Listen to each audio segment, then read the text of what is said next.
যে অনেক বড় বড় জায়গা থেকে তদবির করা হচ্ছে। আপাতত আমি রাজনীতি নিয়ে ভাবছি না, কারণ রাজনীতি নিয়ে ভাবলে আপনারা অবশ্যই এরপরে জানতে পারবেন।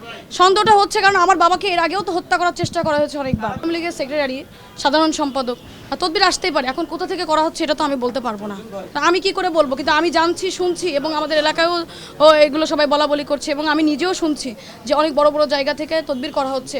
আমি জানি যে তাদের কাছে তথ্য প্রমাণ আছে, আমি এই জিনিসটা জানি, আমি এটা বলেছি।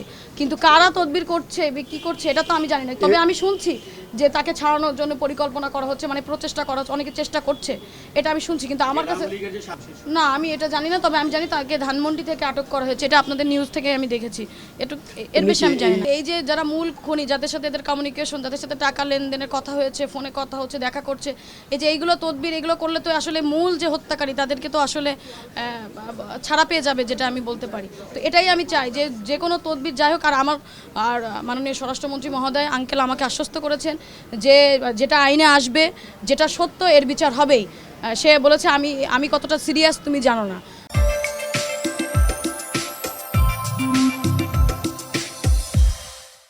তো আমি আইনের জায়গায় একদম আমি ঠিক আছি। যেটাই আসবে কাউকে ছাড় দেওয়া হবে না। এবং মাননীয় প্রধানমন্ত্রী, আমি বিশ্বাস করি যে তিনি তিল পরিমাণ কিছু কাউকে ছাড় দেয় না। তো আমি আশাবাদী। কিন্তু তারপরেও আমার বাবা, আমি এতিম হয়ে গেছি, আমার তো অনেক রকম মাথায় টেনশন কাজ করে, অনেক রকম চিন্তাভাবনা আসছে। এই জন্য আমি আপাতত আমি রাজনীতি নিয়ে ভাবছি না, কারণ রাজনীতি নিয়ে ভাবলে আপনারা অবশ্যই এরপরে জানতে পারবেন। কিন্তু আমার এখন একটাই চিন্তা যে আমার বাবার যারা মূল পরিকল্পনাকারী, যারা আমার বাবাকে হত্যা করেছে, তাদেরকে আইনের আওতায় নিয়ে এসে সর্বোচ্চ শাস্তি দিতে হবে, এবং দৃশ্যমান সেটা দিলে আমি আমাকে ডিএনএ টেস্টের জন্য ওখানে সিআইডিরা ওখানে কাজ করছে। আমার ভিসা সব কিছু রেডি আছে, জাস্ট ডিএনএ টেস্ট তো অনেক ছোট একটা ইস্যু, ওটা জাস্ট টেস্ট করলেই হয়ে যাবে। আমাকে ডাক দিলে আমি যাব। এখনও ওদের সব কিছু সম্ভব হয়নি, মানে রেডি করতে পারিনি। তবে রেডি করলে আমাকে ডাক দিবে। আমার সাথে কথা হচ্ছে, হ্যাঁ, আমার সাথে যোগাযোগ হচ্ছে, তারা আমাকে ডাক দিবে। হ্যাঁ, ডিবির তদন্তে তো আমি অবশ্যই সন্তুষ্ট, এবং আমি তাদের কাছে, আমি তো আপনাদের বললাম, তাদেরকে আমি ধন্যবাদ জানাতে চাই যে তারা কিন্তু ইতিমধ্যে অনেকেরই আমরা কিন্তু দেখছি আইনের আওতায় নিয়ে আসছে, জিজ্ঞাসাবাদ করতেছে, অনেকের আটক করছে।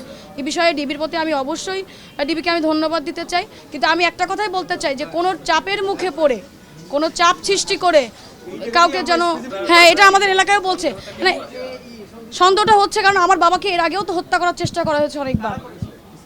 আমরা তখন অনেকের নাম শুনছি, আমি ওরকম জানি না। তবে এর আগে সাইদ নামে একজনকে আটক করা হয়েছিল 2017 সালে। তখন তাকে অস্ত্রসহ আটক করা হয়েছিল। তখন সে ঝিনাইদহ জেলের ওইখানে কারাগারেও ছিল।